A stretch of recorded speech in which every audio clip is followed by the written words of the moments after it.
मैंने आपको बहुत शुरू से फॉलो किया है, तो थैंक यू सो मच मुझे इनवाइट करने के लिए। लोगों ने कहा कि सिविल में मतलब क्या काम है लड़की का, पर फिर भी मेरे मम्मी पापा ने कहा कि ठीक है, जो तुम्हें लेना है वो लो और उसके बाद अपॉर्चुनिटीज़ तो एक्सप्लोर कर ही लोगे। उनका कॉन्फिडेंस था कि अपना रास्ता खुद बना लेगी। वो कहावत है ना कि इंजीनियर सब कुछ कर सकते हैं। पहले लड़कियाँ इंजीनियरिंग ही नहीं करती थी, तो फिर सिविल कहाँ से आएगा।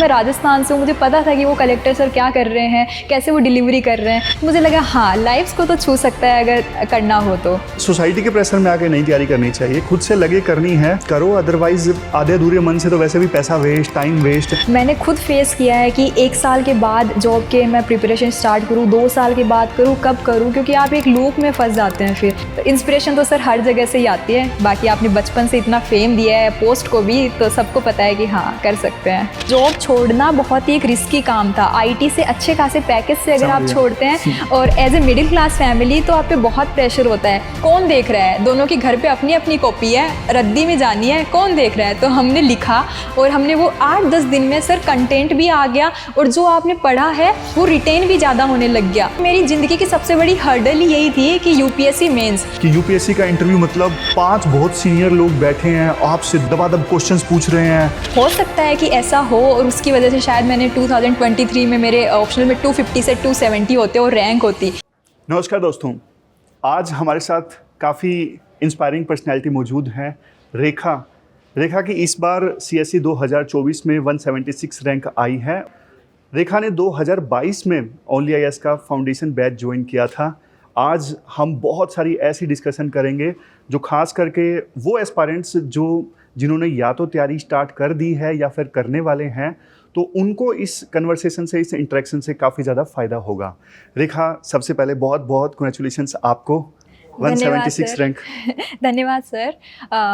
धन्यवाद तो पूरी only IAS team, PW only IAS team का भी, जिन्होंने मुझे इनवाइट किया, प्लस स्पेशली आपका। मैंने आपको बहुत शुरू से फॉलो किया है, तो थैंक यू सो मच मुझे इनवाइट करने के लिए। कहाँ से हो आप?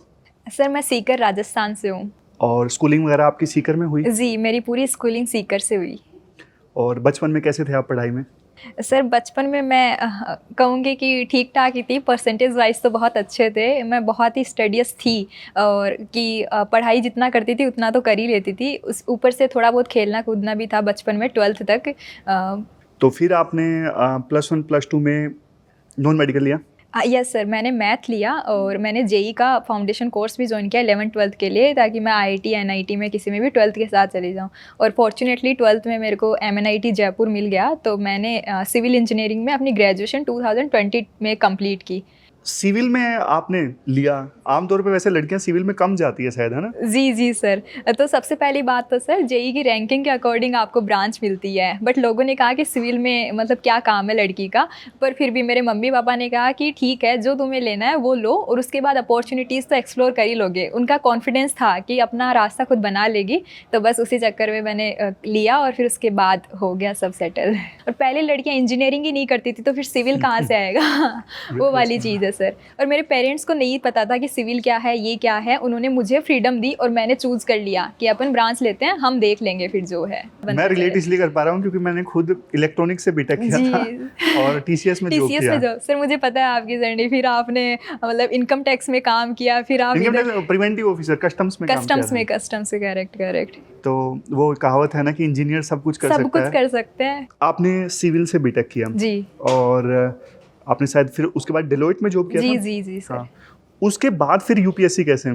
सर कुछ तो मेरे फ्रेंड्स ऑलरेडी प्रिपेयर कर रहे थे और मैं आपका एडिटोरियल एनालिसिस कोविड के टाइम से ही सुन रही थी, जस्ट न्यूज़ से अपडेटेड। अच्छा, मतलब तैयारी से पहले ही आपने? हाँ बिल्कुल जी। एक बार ऐसे 2020 में जब कोविड का लॉकडाउन था, तो ऐसे कि क्या करें, तो उस टाइम जैसे बच्चे पढ़ रहे हैं तो हम भी कि थोड़ा पढ़ लेते हैं, क्योंकि UPSC में पढ़ने में भी उतना ही मज़ा आता है जब आप साइंस बैकग्राउंड से होता है कि हिस्ट्री में अच्छा ये हुआ था, ज्योग्राफी में ये हुआ था। तो वो मुझे इंटरेस्ट के हिसाब से मैंने आपका ऐसे अचानक से आया और आपका एडिटोरियल डिस्कशन बहुत ही स्मूथ और ईजी था, ईजी टू अंडरस्टैंड था। किसी को कोई हाई फाई नॉलेज नहीं चाहिए आपका एडिटोरियल समझने के लिए। तो मैंने वो इनिशिएटिव शुरू किया, फिर मेरे को पता चला हाँ, और प्लस मेरी फ्रेंड्स भी प्रिपेयर कर रहे थे उस टाइम UPSC का, तो मुझे लगा कि हाँ मैं थोड़ा वहाँ से वो इमोशनल ट्रिगर आ गया, करना चाहिए। बिल्कुल। और कोविड के टाइम में जो सिविल सर्वेंट का वर्क था ना, आपको पता हो भीलवाड़ा मॉडल बिल्कुल, बहुत बिल्कुल। फेमस हाँ, हुआ yes, था, yes, आपने yes। बहुत बार डिस्कस भी किया था। सिंस मैं राजस्थान से हूँ, मुझे पता था कि वो कलेक्टर सर क्या कर रहे हैं, कैसे वो डिलीवरी कर रहे हैं। तो मुझे लगा हाँ लाइफ्स को तो छू सकता है अगर करना हो तो इंस्पिरेशन तो सर हर जगह से ही आती है। बाकी आपने बचपन से इतना फेम दिया है पोस्ट को भी, तो सबको पता है कि हाँ कर सकते हैं।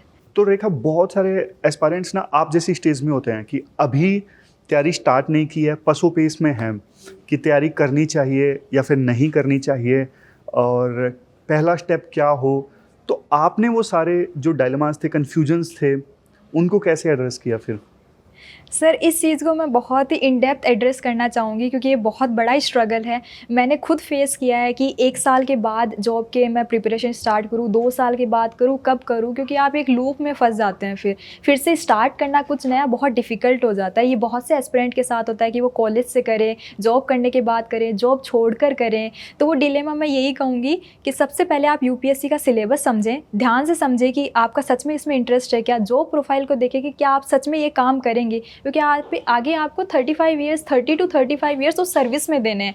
एक बार फेम के लिए कर भी लेंगे, लेकिन आपकी लाइफ है, आपकी लाइफस्टाइल है। जब आपको वो इंट्रिंसिक मोटिवेशन है कि आप ये करेंगे, ये जो खुद से करेंगे, खुद के लिए, सोसाइटी के लिए करना है, तो फिर आप इन डेप्थ देखें कि ये सिलेबस है, इतना इतना इसका अवेलेबल है। यूट्यूब आजकल बहुत सारे ओनली आईएएस के खुद के बहुत सारे इनिशिएटिव है जिन्होंने सिलेबस एक्सप्लेन कर रखा है, कोर्सेज अब एक्सप्लेन कर रखे हैं। बहुत सारे ऐसे इनिशिएटिव हैं कि जिसमें आपने इन डेप्थ एनालिसिस कर रखे कि actually what is required in this examination. तो वो देखें, अगर आप में एप्टीट्यूड है, उतना हार्डवर्क आप देने के लिए तैयार है, तो सुपरफिशियल सिलेबस देखें और फिर तैयारी शुरू कर दें। बट ऐसे डायरेक्ट जंप नहीं करना चाहिए कि हाँ आज से मैं शुरू करता हूँ। 2-3 महीने आप समझने में दें कि येस मैं करूँगा, मैं करूँगी ये चीज़, फिर आप एकदम फुल फ्लेज प्रिपरेशन करें। फिर नो वे बैक होना चाहिए आपका। बहुत अच्छा आंसर दिया रेखा आपने। मतलब सोसाइटी के प्रेशर में आके नहीं तैयारी करनी चाहिए, खुद से लगे करनी है तो करो, अदरवाइज आधे अधूरे मन से तो वैसे भी पैसा वेस्ट, टाइम वेस्ट। जी सर जी। आपने कोर्स ज्वाइन कर लिया? जी सर। और एडिटोरियल डिस्कशन आप पहले से सुन रहे थे? एडिटोरियल एनालिसिस और प्रीलिम बूस्टर दोनों इनिशिएटिव में सुबह उठते ही सबसे पहले आपका 12 o'clock के अराउंड आता है मोस्ट ऑफ द टाइम, और प्रीलिम बूस्टर अपना 8 o'clock के अराउंड आता है। तो मैं बिल्कुल 1 बजे जैसे ही लंच किया, सबसे पहले वो कई बार तो मतलब वो देख के ही नींद भी आती है कि हाँ अब ठीक है। और वो बहुत ही हॉलिस्टिकली कवर है, मतलब वो प्रीलिम बूस्टर हो या एडिटोरियल एनालिसिस हो, उसमें आप एक दिन आपका कुछ छूट भी गया ना तो वो डेफिनेटली अगले दिन वो न्यूज़ कवर होगी। प्लस फिर उनके मंथली कंपाइलेशन भी आते हैं, फिर उनके ईयरली कंपाइलेशन भी आते हैं सेम वीडियो के। तो रिवाइज भी करना है तो बहुत ईजी है, आप एक दिन बैठ के 2 की स्पीड में, 1.5 की स्पीड में आप रिवाइज भी कर सकते हैं सारे इनिशिएटिव एग्जाम से पहले भी। फाउंडेशन बैच आपने ज्वाइन किया? जी सर। 2022 में? जी। और कैसा आपका एक्सपीरियंस रहा? सिर्फ फाउंडेशन कोर्स ने मेरा पूरा स्टैटिक कवर करवा दिया था, और स्टैटिक में भी सारी बुकलेट भी उसके साथ अवेलेबल थी। तो वो स्टैटिक अपना कॉम्प्रिहेंसिव एक सोर्स हो गया, फिर मैंने उसी सोर्स को रखा। उसके अलावा जो भी एड-ऑन्स थे, करंट अफेयर्स थे, एडिटोरियल एनालिसिस थी, या आपका प्रहार या उड़ान का भी जो कंटेंट आया मैंने अपने स्टैटिक में ऐड किया। उनकी लिस्ट देख के, उनका इंडेक्स देख के कि हाँ अच्छा सब कुछ कवर है। तो उन्होंने सर उस वजह से मेरा 2023 का प्रीलिम्स भी बहुत अच्छे मार्जिन से क्लियर हुआ। उस टाइम पेपर भी टफ आया था। आपका फर्स्ट प्री था? हाँ वो मेरा सर फर्स्ट प्री मैंने एक बार 2022 में भी दिया था, जस्ट जैसे मैंने कहा था वो एनालिसिस में कि सच चेक करने के लिए कि सच में मेरे को ये एफर्ट देना है कि नहीं, क्योंकि जॉब छोड़ना बहुत ही एक रिस्की काम था। आईटी से अच्छे खासे पैकेज से अगर आप छोड़ते हैं और as a middle class family, तो आप पे बहुत प्रेशर होता है कि आप सेटल्ड तो थे ही, मतलब बहुत से लोग कहते हैं। सच में बहुत प्रेशर होता है। मैंने जब कस्टम्स की जॉब छोड़ी थी, मुझे बोल रहे थे कि अरे तुम पागल हो गया, मतलब गवर्नमेंट जॉब कौन छोड़ता है। बिल्कुल बिल्कुल सर, बिल्कुल है, ये माइंडसेट है। तो अच्छी जॉब छोड़ना भी एक प्रेशर था, इसलिए मैंने देखा कि उस एग्ज़ाम में मैं क्या उस हिसाब से मेरा एप्टीट्यूड भी है कि नहीं है। सर वो एक सेफ साइड खेलने के लिए ही था, तो वो एनालिसिस ज़रूरी है, चाहे कोर्स ज्वाइन करने से पहले हो, चाहे एग्जामिनेशन के लिए हो, चाहे किसी भी फील्ड में जाओ। और रेखा एक चीज़, जैसे ऑप्शनल आपने प्री के बाद उठाया? नहीं सर, पहले मैंने डिसाइड पहले कर लिया था, क्योंकि वो तो सर प्री में फॉर्म में फिल करना होता है ना। तो मैंने बहुत सारे ऑप्शनल देखे कि अच्छा मैनेजमेंट ले सकते हैं, इकोनॉमिक्स ले सकते हैं, फिर अचानक से साइकोलॉजी आया। और मुझे तो आपको नहीं लगता है गलती थी कि मुझे मतलब पहले डिसाइड कर लेना चाहिए था और तैयारी भी कर लेनी चाहिए थी ऑप्शनल की? सर हो सकता है कि ऐसा हो, और उसकी वजह से शायद मैंने 2023 में मेरे ऑप्शनल में 250 से 270 होते और रैंक होती। तो फिर फाइनली रेखा जॉब छोड़ी कब आपने? सर मैंने जॉब छोड़ी जनवरी 2023 में, जबकि प्री अपना मई में था, तो मुझे लगा कि अब बहुत कम टाइम है, अब 4 महीने ही है, अच्छा। प्री पे फोकस करते हैं। और क्योंकि फर्स्ट प्री था तो डर लगता है सबको बिल्कुल, कि बिल्कुल। बिल्कुल करना चाहिए, तो मैंने सर तब जॉब छोड़ी। 23 में प्री हो गया, जी। आपने ऑप्शनल बाद में किया। जी सर। और कैसे रहे वो 3-4 महीने 23 में, जब आपको मेंस तैयारी करनी है, तो किन चीज़ों पे फोकस किया उस समय आपने? सर वो क्या कमी रह गई? प्रिपरेशन बहुत ही ओवरवेलमिंग था कि कैसे करें, इतना सारा सिलेबस है, प्लस सच बताऊं सर, मेंस की इतनी ज़्यादा उस टाइम अंडरस्टैंडिंग थी नहीं, और जिसने कभी टेस्ट नहीं लिखे, जिसने कभी आंसर नहीं लिखा, उसको लगता है कि मैं हर क्वेश्चन का आंसर शुरू का इंट्रो क्या होगा, कंक्लूजन क्या होगा, कंटेंट क्या होगा, और प्लस इतने सारे नए सब्जेक्ट भी, जैसे गवर्नेंस, सोशल जस्टिस, ये हम नहीं पढ़ते हैं, एथिक्स खुद में भी, ऑप्शनल खुद में भी, एसए भी, तो बहुत ओवरवेलमिंग था। लेकिन एक तो मैं अपने क्रेडिट अपनी दोस्त को भी देना चाहूँगी, वो पहले से प्रिपेयर कर रही थी और उस टाइम वो भी अटैम्प्ट दे रही थी, तो हम दोनों ने शाम को 2-2 घंटे डिस्कस किया कि अच्छा इसका ऐसे लिख सकते हैं, तो ब्रेन स्टॉर्मिंग वाला पार्ट। और एक और सर ने एक अपना मेंस इनिशिएटिव था, उन्होंने भी बहुत हेल्प की। और आपका प्रहार का कंटेंट सर, क्योंकि मेरे पास नोट्स नहीं थे किसी भी चीज़ के, मैंने प्रहार को यूज़ किया एक्सटेंसिवली। बहुत सारे बच्चे ना मुझे मिलते हैं, बोलते हैं कि सर आंसर लिखने में डर लगता है और समझ में नहीं आता, कि दिमाग में पॉइंट्स होते हैं लेकिन लिख नहीं पाते। शुरू में बच्चे बोलते हैं, हर किसी को दिक्कत आती है। सर मुझे भी लगता था कि आंसर मैं लिखूंगी तो क्या ही लिखूंगी, अभी तो मुझे सेंटेंस भी नहीं आ रहे, अच्छा, और मन में ऐसा भी लिखता है कि अच्छा ये तो जेनरिक क्वेश्चन है, इसका तो लिख ही देंगे। लेकिन एक्चुअल में जब आप पेन उठाओगे और उस पेपर पे उस टाइम मतलब स्टॉप वॉच आपके सामने है, तो सच में वो 7 मिनट में नहीं लिखा जाएगा शुरू में। तो ऐसे करके मैंने भी 15 दिन ऐसे वेस्ट किए कि अच्छा मैं तो मन से लिख दूंगी, अच्छा ऐसा ऐसा लिख दूंगी, और वो 15-20 दिन शायद मेरे 8-10 नंबर भी कॉस्ट कर गया। बट वो है कि आपका पीछे का रिफ्लेक्शन है, बाकी जिस टाइम आप जितना करते हैं वही आपका फुल एफर्ट होता है। इतने सिंसियर तो हैं अब इस उम्र में। जी, तो सर वो मैंने जैसे ही वो इनर्शिया ब्रेक किया, वो भी मेरी दोस्त ने, हम दोनों ने एक दूसरे का इनर्शिया ब्रेक करवाया कि हाँ हाँ लिखते हैं, चाहे कितना ही घटिया लिख रहे हैं, कौन देख रहा है, दोनों की घर पे अपनी अपनी कॉपी है, रद्दी में जानी है, कौन देख रहा है। तो हमने लिखा और हमने वो 8-10 दिन में सर कंटेंट भी आ गया, और जो आपने पढ़ा है वो रिटेन भी ज़्यादा होने लग गया, क्योंकि आपने उस क्वेश्चन का आंसर लिख दिया है। और फिर ऐसे भी लग गया अच्छा इसमें वो भी तो ऐड कर सकते हैं, अच्छा एथिक्स का है तो IR के एग्जाम्पल ऐड कर सकते हैं, अच्छा हिस्ट्री में ये हुआ था वो ऐड कर सकते हैं। सर वो सब प्रैक्टिस से है। कोई अगर लिख रहा है, किसी को कुछ भी नहीं आता, तो जिनका प्रीलिम्स हो जाए इस बार, वो पहले दिन से ही पेन कॉपी उठा ले, मेंस में आप टॉप कर जाएंगे। यही सीक्रेट है सर मेंस का। तो मेंस जब क्लियर हुआ तो फिर कैसा रिएक्शन रहा? सर उस टाइम तो ऐसा होता है ना, मतलब मेरे को ऐसे लगा ही अरे हो गया, मतलब इतना रिलीफ, इतना एक्साइटमेंट, इतना कि इंटरव्यू कॉल जो हमने दूर से देखा है, वो UPSC भवन की एंट्री, वो मॉक इंटरव्यूज़, वो सब अब मुझे भी मिलेगा एक्सपीरियंस करने को। सर बिल्कुल बहुत अच्छा लगा उस टाइम कि अरे जो, क्योंकि मेरी ज़िंदगी की सबसे बड़ी हर्डल ही यही थी कि UPSC मेंस। फिर आपने इंटरव्यू की तैयारी स्टार्ट की? जी, फिर मैंने इंटरव्यू की तैयारी स्टार्ट की, मैंने घर से इंटरव्यू की तैयारी स्टार्ट की। मैं मॉक इंटरव्यू देने दिल्ली नहीं आई। आपने मॉक इंटरव्यू नहीं दिया? नहीं सर, 11 मार्च को उस टाइम मेरा वो था, इंटरव्यू था 11 मार्च 2023। तो ऐसा नहीं लगा रेखा कि यार मतलब कहीं भी इंटरव्यू नहीं दिए तो पता नहीं, एक डर होता है कि यार थोड़ा तो मतलब कॉन्फिडेंस आ जाएगा, अगर दे दूंगी तो डर खुल जाएगा, तो वो सब चीज़ें आपके दिमाग में नहीं आई? सर ऑब्वियसली जितने भी लोगों से मैं डिस्कशन करती, उनका यही सजेशन था कि मॉक इंटरव्यूज़ तो फ्री में होते, तो आप क्यों नहीं दे रहे। तो मुझे लगता था कि पहली बात तो दिल्ली ट्रैवल करना पड़ता, और मैं ट्रैवल नहीं करना चाहती थी, क्योंकि मेरे पापा की भी तबीयत थोड़ी ठीक नहीं रहती थी उस टाइम भी, और मेरे को भी ज़्यादा क्योंकि आप 1-1.5 साल से घर में जब प्रिपेयर कर रहे होते हैं ना, तो बाहर निकलने का भी इनर्शिया होता है। फिर मेरे को अच्छी मेंटरशिप मिली, जैसे आपके बहुत सारे मॉक इंटरव्यूज़ थे सर के, मतलब बहुत सारे पहले के टॉपर्स के साथ, तो मैंने कहा ऐसे तो मैं भी आंसर कर सकती हूँ। तो मैंने उनके क्वेश्चंस को रिपीट किया, मैंने खुद को रिकॉर्ड किया कि अच्छा मैं कैसे आंसर कर रही हूँ। मैंने अपना डेप शुरू से प्रिपेयर किया, मैं मिरर के सामने बोलती थी रेगुलरली, और प्लस मेरी फ्रेंड तो थी, हमेशा हम डिस्कशन करते थे, 1.5 घंटे हम रेगुलर बोलते थे, मतलब इंग्लिश के लिए भी, हिंदी के लिए भी, सबके लिए। कैसा लग रहा था, कैसा एक्सपीरियंस रहा इंटरव्यू वाले डे का? सर इंटरव्यू वाले डे का ऑब्वियसली बहुत ओवरवेलमिंग तो होता ही है आपका पूरा दिन। तो मैं ऐसे बहुत शिवरिंग हो रही थी, बहुत धक धक हो रही थी। फिर मैंने खुद को अपने आप को याद दिलाया कि वहाँ पे एक बहुत अच्छे लोग बैठे हैं जिनसे आपको इंटरेक्शन करके आना, और अगर आप जेन्युइन हैं और आप अगर इस सर्विस से आपका इंटेंट ऐसा है कि आप सर्व करना चाहते हैं, और अगर आप अच्छे से खुद को रिप्रेजेंट करेंगे तो डेफिनेटली वो आपको अच्छा स्कोर देंगे। और अगर फिर भी नहीं देते हैं तो मे बी वो ये सब देख ही नहीं रहे हैं, तो आप सूट ही नहीं करते तो ठीक है कुछ तो कर ही लोगे। एक ना मार्केट में मिथ है कि UPSC का इंटरव्यू मतलब 5 बहुत सीनियर लोग बैठे हैं, आपसे दबादब क्वेश्चंस पूछ रहे हैं, आपको ग्रिल कर रहे हैं, ऐसा नहीं होता है। ऐसा बिल्कुल नहीं होता। बिल्कुल ऐसी पोलाइट डिस्कशन चलती है जैसे हम आपस में बात कर रहे हैं ना, ऐसी ही थोड़ी सी फॉर्मल वे में डिस्कशन बिल्कुल, होती है और आपको पता ही नहीं लगता क्वेश्चन, मतलब इतना आपको काम फील करवाते हैं, कंफर्टेबल फील करवाते हैं ताकि आपका मैक्सिमम निकल के आए। बिल्कुल सर, आपको कुछ नहीं आता है और वो कुछ बहुत इंपॉर्टेंट होता है तो वो वैल्यू भी ऐड करते हैं कि अच्छा इसको ऐसे कर सकते एग्जैक्टली हैं। हाँ। तो फिर फाइनली इंटरव्यू हो गया आपका 11 मार्च को। जी सर। और रिजल्ट कब आया?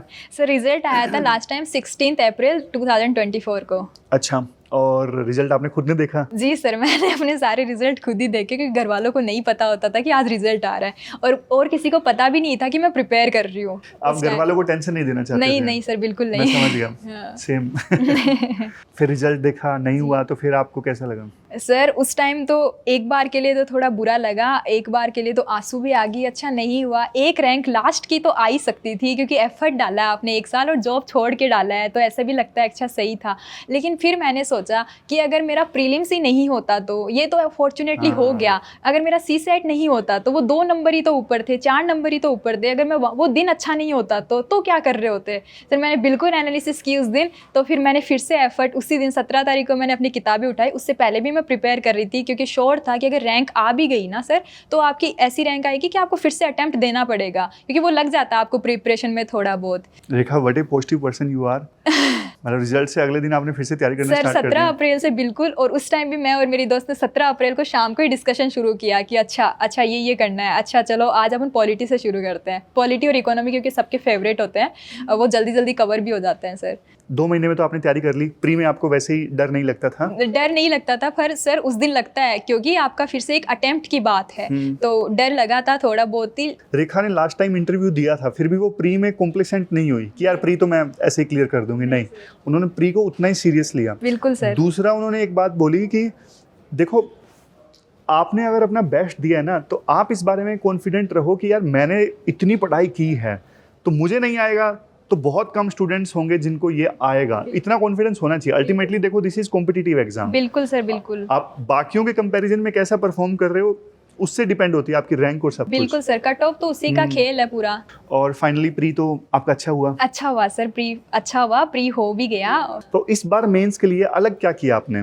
सर अलग मैंने ये किया कि इस बार मैंने 2-3 दिन पूरा सिलेबस एकदम कंसोलिडेट किया क्योंकि 2 महीने से छूट गई थी प्रिपरेशन, और मैंने शुरू से ही आंसर राइटिंग शुरू कर दी थी इस बार कि अब कितना वेट करेंगे, अब तो पता ही है सब कुछ। तो मैंने ऑप्शनल के भी ऐसे कोचिंग नहीं ली थी, तो मैंने ऑप्शनल का 2022 का पेपर उठाया और 3 घंटे बैठ के लिख लिया, पेपर 1 लिख लिया, मतलब 5-7 दिन बाद में। ऐसे ही मैंने एथिक्स के और उठाए और मैंने हर दिन 500 क्वेश्चन लिख लिए। अगर नहीं भी लिखा तो मैंने बिल्कुल स्ट्रक्चर बनाया और वो कॉपी भी लिख के बनाया, मन में नहीं बनाया कि अच्छा ये कर देंगे, नहीं, वो क्योंकि वर्डिंग नहीं आती अगर आप नहीं लिखते हैं तो। आप बेसिक डेमोक्रेसी की स्पेलिंग भी गलत लिख देंगे अगर आप नहीं लिखते हैं तो, वो प्रैक्टिस का ही पूरा है। तो मेंस कैसे हुए? सर मेंस अच्छा था। एथिक्स का पेपर इस बार थोड़ा अजीब सा था, उसमें जीएस टाइप के आंसर्स थे तो उसको देख के लगा कि वो शायद उतना अच्छा नहीं गया है, बट GS3, GS2, GS1 वो ऐसे लग रहा था कि बहुत ही अच्छे गए हैं। और ऑप्शनल भी साइकोलॉजी था, उसका पेपर भी बहुत शानदार आया था, तो मुझे लगा कि मेंस अच्छा हुआ। बस एथिक्स में थोड़ा हो सकता है इधर उधर हो, वो भी पेपर के नेचर के कारण, प्रिपरेशन का कोई ज़्यादा उसमें नहीं था। तो इंटरव्यू के लिए कुछ अलग किया या फिर जो पिछली बार किया सर था? जो पिछली, क्योंकि मेरा इंटरव्यू का स्कोर पिछली बार अच्छा था तो मुझे लगा कि 173 स्कोर था सर, तो मुझे लगा उसमें 10 नंबर भी एक्स्ट्रा होते हैं और वो प्रैक्टिस से आ जाएंगे, मुझे ऐसा लगा। क्योंकि आप थोड़ा और फ्लुएंट होते हैं, थोड़ा और अच्छे से प्रेजेंट करते हैं तो उसका डेफिनेटली इफेक्ट पड़ता है बोर्ड पे। तो मैंने फिर से वही प्रिपरेशन की और इस बार मेरा 3 मार्च को इंटरव्यू था, घर से ही प्रिपेयर किया और फिर वो हो गया। रिजल्ट वाले दिन क्या हुआ? तो मैंने सबसे पहले तो घर पे जाके मम्मी से डिस्कस किया कि मम्मी अगर इस बार भी नहीं हुआ ना तो मैं कोई जॉब ज्वाइन कर लूँगी और अटेम्प्ट फिर से दे लूँगी, इसमें कोई निराश होने वाली बात नहीं है। तो मम्मी को लगा कि रिजल्ट आ गया है और इसलिए ये सब डिस्कस कर रही है, तो बोला नहीं हुआ क्या बेटा इस बार? मैंने कहा नहीं मम्मी ऐसा नहीं है, अभी आया नहीं है, पर मैं बता रही हूँ कि इतना प्रेशर लेने वाली बात नहीं है। तो बोला ठीक है कोई बात नहीं, तेरी मेहनत में कोई कमी नहीं है। उन्होंने मुझे एश्योरेंस दिया और मैंने भी कहा मम्मी नहीं आपके सामने ही है। तो फिर उसके बाद जैसे ही एक 154 पे सर वो PDF आई थी टेलीग्राम पे, मैंने अचानक वो खोली, मैं ऊपर से नीचे गई, मैंने कहा नाम से तो नहीं दिख रहा।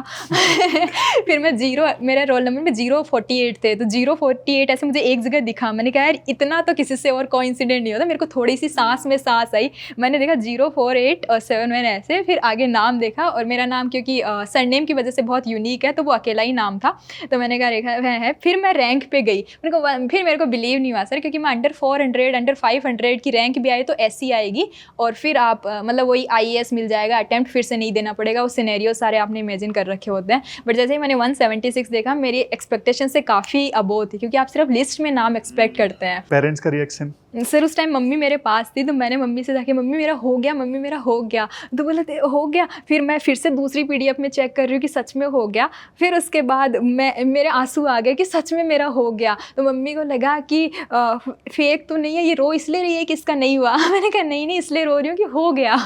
फिर मम्मी बहुत खुश हुई। पापा उस टाइम पास में नहीं थे, हमने पापा को कॉल किया, पापा हो गया, तो पापा हाथों हाथ आए। फिर मेरे भाई, कोई भी पास में नहीं था, मैंने सबको कॉल किया, भाई बहन को, सबको। फिर सबका ऐसे रिएक्शन हुआ कि अरे हो गया। फिर कहा रैंक इतनी अच्छी रैंक, मैंने कहा। रेखा, आपका रूटीन कैसे रहता था? जैसे कुछ स्टूडेंट्स ऐसे होते हैं सुबह पढ़ना पसंद करते हैं, कुछ इवनिंग में, आप टाइम को कैसे मैनेज करते थे? सर मैं तो अर्ली पर्सन हूँ, मैं तो 5 बजे 6 बजे 7 बजे अपना दिन शुरू कर देती थी।